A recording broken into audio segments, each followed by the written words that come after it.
eu plusieurs fois des hommes qui m'ont bien vu arriver de loin et qui ont vraiment décidé de ne pas s'écarter. Ça va bégayer en serbo-croate le jour où ça va bousculer un Karim qui passait par là. Oh, bah oui, elle est pas folle la guêpe, elle va pas faire ça dans le 93 non plus, qu'est-ce que tu crois? Tu es certainement à la plage, Nicolas, en train de profiter de ton week-end avant d'aller bosser pour l'État dès lundi. Dès cela dit, eh bien, que décide de faire Vanessa? Que décide de faire Yel? Eh bien, Yel décide de faire chier les passants en jouant des coudes dans la rue, comme tu peux le voir. Et oui, voilà, c'est son passe-temps, c'est son passe-temps. C'est toi qui la subventionne, bien sûr, pour ce projet. C'est son projet, c'est notre projet surtout à tous, à la France. Et tu vas faire quoi pour l'empêcher de passer dans des médias et d'être subventionné pour jouer des coudes et frapper les gens dans la rue? Eh bah, rien du tout, en fait. Alina d'Aquitaine qui nous dit « Le gauchisme est une maladie mentale, épisode à l'infini ». Voilà, je pense qu'on peut partir sur un chiffre totalement infini, infini.epsilon. Et puis bah écoutez, je pense que les tergiversations sont inutiles. Dans ce cas-là, on a juste à y aller. On va analyser ce storytelling du monde moderne, wokistan. Une fois de plus, comment l'humain trop humain arrive à nous faire passer des vessies pour des lanternes et l'enfer pour le paradis. Et ben on va voir ça ensemble tout de suite. Et là, c'est là s'il n'y a pas beaucoup d'informations sur Vanessa. On sait juste que Yel s'appelle Clyde, qu'elle est artiste et qu'elle performe la position des coudes dans la rue pour réclamer sa place dans l'espace public. Bon bah les amis, on va écouter ce qu'elle a à nous dire. Hein. Pour prendre ta place dans l'espace public, tu peux lever les coudes et ne pas baisser les yeux. Je lève mes coudes pour réclamer ma place dans l'espace public. Je pense qu'il faut être armé d'une certaine détermination, ne pas avoir peur d'utiliser son corps. Ce qui est vraiment important dans cette performance, c'est que les personnes qui arrivent face à moi, elles aient le temps d'abord de me voir. Et à ce moment-là, elles peuvent choisir, elles peuvent prendre leurs propres décisions. Est-ce qu'elles vont s'écarter pour me laisser passer ou au contraire, vont-elles refuser de dévier de leur trajectoire? Et à ce moment-là, elles choisissent de me rentrer dedans comme moi je choisis de leur rentrer dedans. Lorsque je l'ai fait une œuvre, il y a eu plusieurs fois des hommes qui m'ont bien vu arriver de loin et qui ont vraiment décidé de ne pas s'écarter. Et ça, c'était assez fort à la fois de leur part et aussi de la mienne. Et donc, il y a vraiment eu des confrontations, des collisions frontales qui ont eu lieu. Ah ouais? M'étonne. Je pense que ce projet, il me concerne. Pour prendre ta place dans l'espace public, tu peux lever. Et là, c'est là, on n'a pas la suite, qu'est-ce qu'on va faire? Elle pense que ce projet la concerne elle, mais aussi nous tous. Bah oui, évidemment, puisque c'est nous qui la subventionnons. Je ne pense pas que Clyde finance elle-même la médiatisation de son projet sur ses propres deniers, non, je pense pas. Donc du coup, on a affaire à quoi comme Olibrius? On a affaire à un Olibrius qui lève les coudes, voilà, pour occuper sa place dans l'espace public. C'est-à-dire, elle nous dit en implicite que si elle ne levait pas les coudes, Yel ne levait pas les coudes, eh bien, Yel n'aurait pas sa place dans l'espace public. C'est-à-dire que voilà, si elle ne se fait pas remarquer, eh bien Clyde n'existe pas. Alors là déjà, psychologiquement, on va pas faire de la psychologie de bas étage, mais je pense que Clyde a un profond mal-être existentiel. Quel genre d'individu a besoin que tout le monde le regarde ou la regarde dans la rue pour se sentir exister? Quel genre de personne, quel genre de femme, quel genre de Vanessa a besoin que tout le monde la regarde dans la rue en levant les coudes? Quel genre de femme a besoin d'être omniprésente sur les réseaux sociaux comme ça pour se sentir exister? Oups, pardon. Donc moi pour l'instant ce que j'observe avec une performance, une pseudo-performance artistique, évidemment il n'y a rien d'artistique, il n'y a rien de novateur,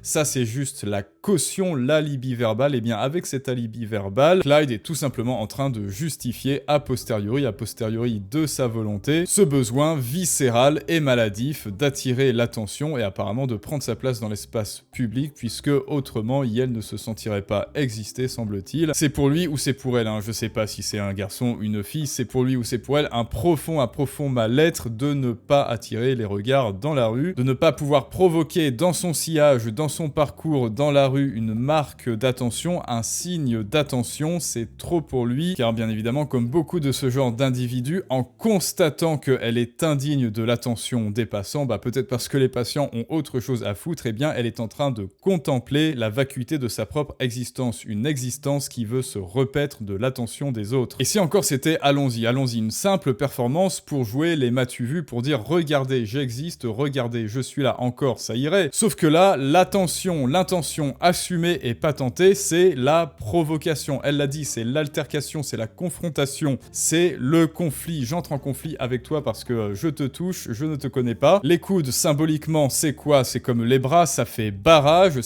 à l'autre, ça veut dire tu ne passes pas sans m'être être passé sur le corps, et c'est exactement ce qu'elle veut dire. Parce qu'en déclenchant une telle altercation, tu dois me passer sur le corps avant de passer, eh bien qu'est-ce que ça veut dire en sous-titre, en filigrane? Eh bien, tu dois m'accorder plusieurs secondes de ton attention, tu dois m'accorder à moi, Vanessa, enfin à moi, Clyde, de l'énergie, de l'attention, je suis digne de ton intérêt, s'il te plaît, s'il te plaît. Voilà, moi c'est ce que je vois pour l'instant, c'est comment j'analyse son projet, hein. Comme vous le savez, l'humain, l'être humain avant en premier lieu, et notamment les gauchistes qui sont des humains trop humains, on ne va pas attaquer sur le physique, non, désolé Jean-Kévin, ce serait beaucoup trop facile, mais bien évidemment, l'humain a d'abord une émotion, un caprice, une impulsivité, un désir viscéral, et ensuite ce désir viscéral, qu'il soit éthique ou non, il va venir le justifier avec la raison, avec son conscient. Pourquoi? Parce que l'être humain accorde énormément d'énergie à justifier ses actes. L'humain accorde énormément d'énergie et de temps pour agir, pour confirmer ce qu'il pense déjà savoir. Oui, alors son intention, c'était vraiment l'altercation, c'est-à-dire ouvrir un dialogue, mais un dialogue physique où elle ne laisse pas le choix, et elle ne laisse pas le choix à l'autre de lui accorder de l'attention. Tu es obligé, je suis dans ton passage, je suis là devant toi, donc c'est-à-dire c'est un parasite qui entre dans votre sphère personnelle. Donc là, elle joue sur de la proxémie, c'est-à-dire Vanessa, enfin Clyde Yell, qui est censé faire partie de votre sphère publique quand elle marche, et elle rentre sans vous demander votre autorisation dans votre sphère personnelle, voire votre sphère privée, puisque elle vous touche et elle ne vous laisse pas le choix. C'est donc une violation. Et oui donc, écoute Clyde, peut-être que tu es en train, si on est jusqu'au boutiste, de voler le temps et l'énergie des gens sans leur consentement. C'est pas très tolérant ça, Clyde, dis-moi tout ça parce qu'elle a un complexe peut-être d'infériorité, d'attention, ou peut-être qu'elle ne se rend tout simplement pas compte. On ne sait pas si elle est étudiante, en tout cas, semble-t-il, pour faire ça dans la rue, elle a du temps à revendre, elle a de l'énergie à revendre. Et bien cette énergie, elle la loue à quoi? Elle la loue à prendre le temps et l'énergie de ceux qui n'en ont pas. Voilà, comme disait un grand philosophe, si tu as du temps, fais chier ceux qui en ont pas, si vous avez la référence. Et ce, bien entendu, sans leur demander leur autorisation, sans leur demander leur consentement, ce qui est une sorte de violation physique. Et là, c'est Clyde, dis-moi, c'est pas très éthique tout ça, cette performance. Et maintenant, voyons ce que les gens en pensent. Ça va bégayer en serbo-croate le jour où ça va bousculer un Karim qui passait par là. Bah oui, elle est pas folle la guêpe, elle va pas faire ça dans le 93 non plus. Qu'est-ce que tu crois? Le gauchisme utilise la bien-pensance pour nous étaler son égocentrisme et son narcissisme, épisode à l'infini. Son demi-frère, qui est-il? Des collectifs féministes, je leur demande d'agir et pas de rester tout le temps derrière un communiqué. Je sais faire des communiqués, mais qui les lit au final? Personne. C'est vrai, il a raison. Ne cessons pas les combats, ne nous abritons pas derrière quelques communiqués, battons-nous en réalité, forçons, détruisons l'adversaire, soyons combattants. Ensemble, détruisons l'adversaire. Bon d'accord, ok. Je suis persuadé, les amis, qu'on peut avoir un petit peu plus d'informations à son sujet. Ah voilà, alors, des nouvelles de l'artiste multidisciplinaire Clyde. Oula! Et sa position des coudes qui reçoit le soutien de Jacques Franck, connaît pas, et de l'échevine écolo de l'égalité des chances et des droits des femmes. Oh là là. Tout ça payé par les impôts de Nicolas, bien sûr. Eh oui, tout ça, ce sont des agences payées par toi, subventionnées par toi. C'est pour ça que je vous dis que le système français est multitaxe. Pourquoi? Parce que vous payez Vanessa, enfin Clyde, une fois. Déjà, vous le payez une fois pour lui subventionner sa performance, et ensuite, vous le payez une seconde fois. Il vous taxe une seconde fois en vous prenant votre énergie et votre temps dans la rue, votre temps mental, votre temps d'énergie dans la rue, voilà, en vous bousculant avec ses coudes. Donc, double taxe, hein, c'est comme Karim. Karim, il vous taxe une fois sur votre brut pour son RSA, et il vous taxe une seconde fois quand il vous pique votre vélo ou votre téléphone. Et Clyde, c'est pareil, qui nous dit: le Jacques Franck et toute son équipe condamnent fermement les propos haineux et misogynes. Ah bon, pourquoi misogyne, on se demande? Pourquoi misogyne alors que Clyde est un garçon? Enfin, je comprends pas. Bon, tenu sur les réseaux sociaux à l'encontre de Clyde Lepage et de sa performance, la position des coudes suite à la diffusion le 6 février dernier, blablabla, sans pouvoir. Et donc, et là c'est les amis, on n'aura pas le temps de regarder tout le reportage. Ces attaques ne sont pas seulement des attaques contre une personne, mais contre les valeurs qui nous portent et que nous défendrons toujours, le respect de tous. Ah je le savais ça. Et oui les amis, quand je vous parlais d'alibi engagé, vous savez, la position des coudes dont elle a dit que c'était pour se confronter à l'autre, que c'était pour créer un